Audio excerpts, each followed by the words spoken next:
Welcome back to World Browsers Part 2, where we're going to be talking about making your world discoverable and also what the difference between a session orb and a world orb is. Let's get started by talking about how to make your world discoverable.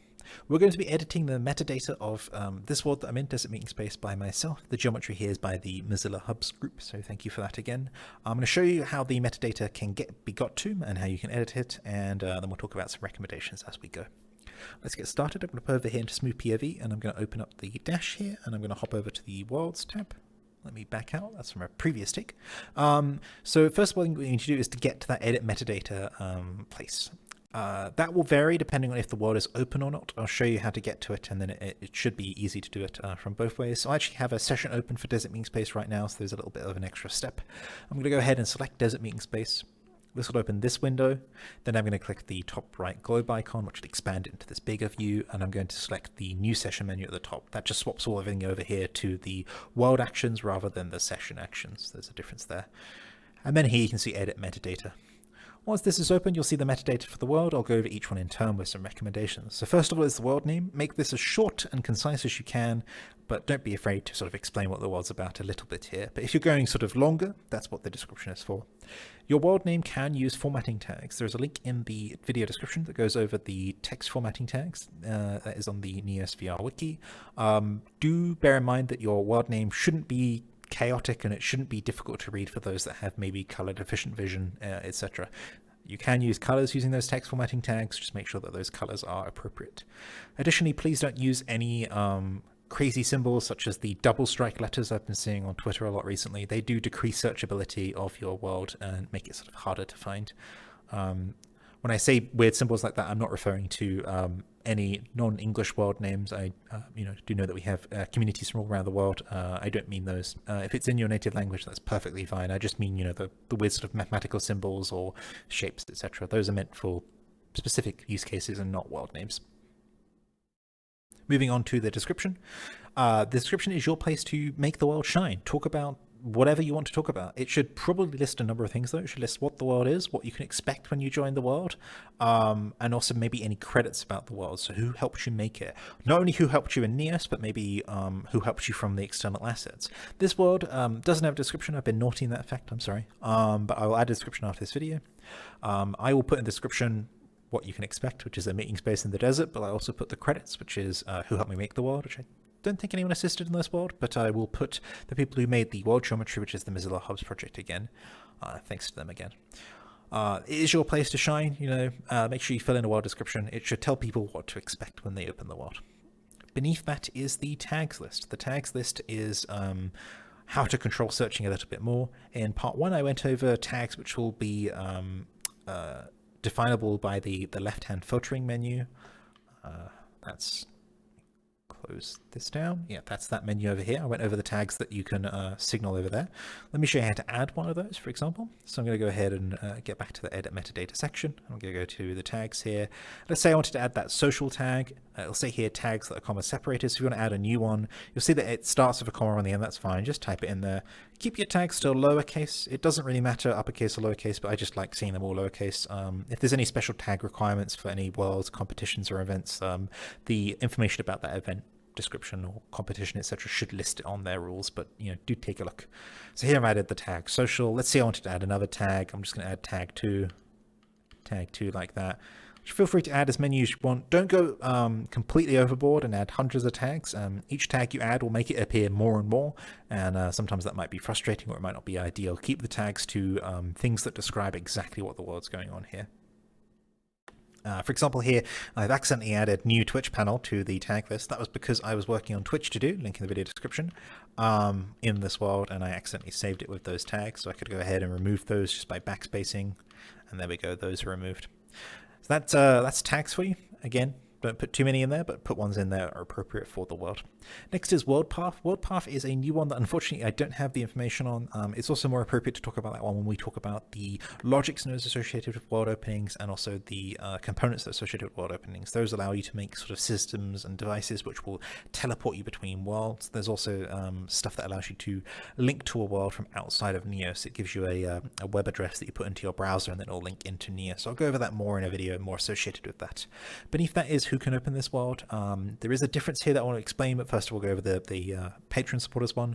Patron supporters will allow only patron supporters to open this world. I haven't seen that used much, but it's an interesting feature that does exist. This doesn't mean your patron. It has no idea about if you're a patron of your individual patron, etc. It's Neos patrons. So if you're a patron on Neos VR, you get that status in game. You get a P badge on your name badge, which signifies that you're a Patreon, and that will allow you to open Patreon supporter only worlds. Beneath that is anyone public, and that's the one I need to make the distinction for. So when you publish a world, by default it will set that to anyone public, but you can also set this to anyone public and not publish that world. So publishing and setting it to anyone public are not necessarily tightly joined together. This is useful for events and sort of games and stuff like that. To give an example of this, let's say you had an adventure map where you had a forest that people had to explore through, and at the end of the forest there was a cave, and the cave needed to be a separate world. What you would do is you would not publish the cave, but you would publish the forest, and then people would be able to join the adventure game by visiting the forest. But then when they got to the cave, which is say level 2, they would go through a portal or the entrance to the cave, and it would teleport them to the cave. You would set the cave to anyone public, but you might not publish it. What not publishing it would do is it means the cave, or as in level 2, would not appear on the world browser, but level 1, the forest, would. And so that would prevent people that haven't previously found the cave from experiencing the cave from the get-go. It wouldn't be foolproof, as people that once they get to the cave they could create a world orb. If it has anyone public, they can create a world orb and get back to it. But that could be an easy save system.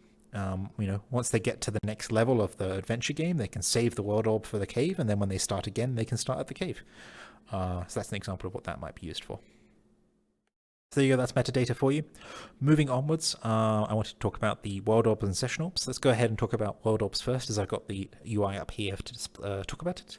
So when I've got a world selected here, actually let's go ahead and select a world that hasn't got an open session. So I'm going to go to publish sessions here, and let's say Christmas Cabins by Enverix. So I'm going to open up the big top icon here, and then you'll see get world orb here. Once you get a world orb, you'll see it appears in the world like this. I'm going to close this down, turn to the left here a little bit. Worlds that you haven't been to, or worlds that are new, have this sort of yellow outline around them. Many of the world orbs I have in my home world don't have this outline because I go to them frequently. You can see here on the world orb, you can see the name of the world. The 11 here isn't the number of people that are in the world. More on that one when we talk about session orbs. It's not the number of people in the world. I know that sometimes comes up as a point of confusion. And then beneath that, you've got who the world was made by, in this case, Enverix. When a world orb is in the world, you can save it to your inventory. That's good if you want to make a shortcut to a world. You can send it to other people via contacts. And you can also transfer it between worlds by grabbing it and using a world switcher. If you want to open a world from a world orb, you can double click it with the laser, or you can double tap it with your tip of your index finger, or you can click it once, which will open up this custom hand menu here, which says Start Session. This will start it with a visibility which is appropriate to your status in game. So if it's busy or invisible, it will start it as private. If you're on as anyone, if you're on as online, I think it'll start as anyone. I always use Start Custom Session because I can never really remember the rules for the default session view here. If you hit Start Custom Session, it'll point up this dialog here where you can customize what's going on. I talk about this a little bit in part 1. Just a refresher here though, you can change who can join the West world by selecting an option here, and then you can hit Start Session. That's it for a world orb. Let's go on to a session orb. So I'm going to get a session orb for this session.